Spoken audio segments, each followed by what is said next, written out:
ونصلي على رسوله الكريم اما بعد. صدر انجمن، حکم صاحبان، اساتذہ کرام اور میرے پیارے ساتھیوں، آج کی سالانہ انجمن میں میرا موضوع ہے ماہ رجب کی بدعات۔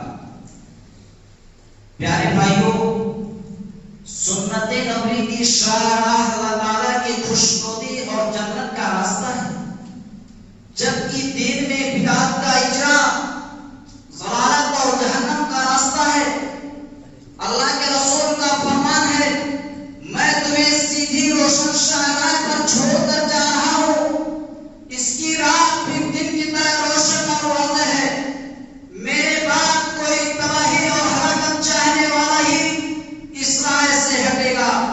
مطلب یہ کہ سنت کی رائے جنت اور رضا الہی کی رائے ہے، مگر بدعت کی رائے اختیار کرنے والے کے لیے جہنم اور تباہی مقدر ہے۔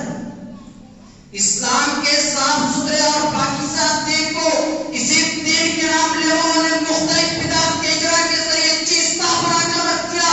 ویسے تو کوئی بھی مہینہ بدعت و خرافات سے خالی نہیں رہنے دیا گیا، مگر رجب وہ مظلوم مہینہ ہے جسے کثرت روزوں کو بدعت سے ظلمات و معذوروں کا بعض کا مذہب بنا دیا گیا۔ اللہ تعالیٰ نے سورہ توبہ کی آیت میں ارشاد فرمایا، ان عدۃ الشہور عند اللہ 12 شہرا فی کتاب اللہ یوم خلق السماوات والارض منها 4 حرم ذلک الدین القیم فلا تظلموا فیہن انفسکم۔ حرمت والے 4 مہینوں کا ذکر فرمانے کے بعد، ذکر کرنے کے بعد فرمایا فلا تظلموا فیہن انفسکم، یعنی ان میں تم اپنی جانوں پر ظلم نہ کرو۔ ظلم تو سال کے 12 مہینوں میں ممنوع ہے، لیکن ان 4 مہینوں کی عزت و حرمت اور ان کی تقدس کی وجہ سے اللہ تعالیٰ نے خاص طور پر منع فرما دیا کہ تم ان مہینوں میں اپنی جانوں پر ظلم نہ کرو۔ زمانے جاہلیت میں بھی لوگ ان 4 مہینوں کی عزت و حرمت اور ان کی تقدس کی وجہ سے ان کا خیال کرتے تھے اور آپس کی جنگ اور لڑائی کو ان میں روک دیا کرتے تھے۔ پیارے بھائیوں، عربی زبان میں لفظ رجب ترتیب سے ہے اور اس کا معنی بھی تعظیم ہے۔ اس مہینے کو اس لیے رجب کہا گیا کہ ماہ رجب، اس مہینے کو اس لیے رجب کہا گیا کہ آپ لوگ اس کی عزت و حرمت کا احترام کرتے تھے۔ پھر جب اسلام آیا تو اس نے بھی ان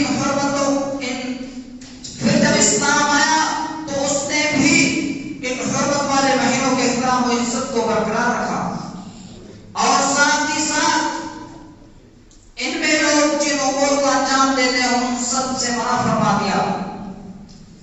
پیارے بھائیوں، اس مختصر سی تمہید کا خلاصہ یہ ہے کہ رجب حرمت والے مہینوں میں سے ایک ہے، لہذا اس کا احترام پر روزہ خاطر رکھتے ہوئے خاص طور پر اس میں گناہوں سے بچنا چاہیے۔ جبکہ اس دور میں بعض مسلمانوں کی حالت یہ ہے کہ انہوں نے اس میں کئی بدعات ایجاد کر لی ہیں جنہیں وہ کالے خیرہ اور دین کا حصہ سمجھ کر سر انجام دیتے ہیں، حالانکہ نبی کریم صلی اللہ علیہ وسلم اپنے ہر خطبہ حاجت میں ارشاد فرماتے تھے، اما بعد فإن خیر الحدیث کتاب اللہ وخیر الحدیث ہدی محمد صلی اللہ علیہ وسلم وشر الامور محدثاتها وكل بدعۃ ضلالہ۔ حضرت عائشہ رضی اللہ عنہا کا بیان ہے کہ نبی کریم صلی اللہ علیہ وسلم نے فرمایا، من احدث فی امرنا ھذا ما لیس منہ فہو رد، جس شخص نے ہمارے اس دین میں نیا کام ایجاد کیا جو اس سے نہیں تھا وہ مردود ہے، ناقابل قبول ہے۔ حاضرین انجمن، ماہ رجب میں انجام پانے والے بدعات غیر محصور ہیں جن کا خلاصہ اس مختصر سے وقت میں نہیں کیا جا سکتا۔ میں نے اپنی وسعت اور مقدور پر کوشش کی ہے کہ ان بدعات میں سے چند کا خلاصہ آپ کے سامنے رکھ دوں۔ پہلی بدعت صلاۃ الغائب۔ رجب کے مہینے میں ایک بدعت صلاۃ الغائب کے نام سے لوگوں میں مروج ہے۔ جو لوگ اس بدعت کو انجام دیتے ہیں وہ اپنی اس عقیدے کو ایک چھوٹی حدیث سے اخذ کرتے ہیں جس کے بارے میں علماء و محدثین کے اقوال کچھ یوں ہیں۔ ابن الجوزی اس حدیث کو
بدعات، رجب کے مہینے میں بدعات، کتنے سارے بدعات کو دین سمجھ کر انجام دیتے ہیں، حالانکہ سراسر غلط ہے۔ آخر میں اللہ رب العالمین سے دعا ہے کہ اللہ ہمیں اپنی توحید پر قائم رکھے اور مشرکانہ عقائد و نظریات سے دور رہنے کی توفیق دے، آمین۔ وآخر دعوانا الحمدللہ رب العالمین۔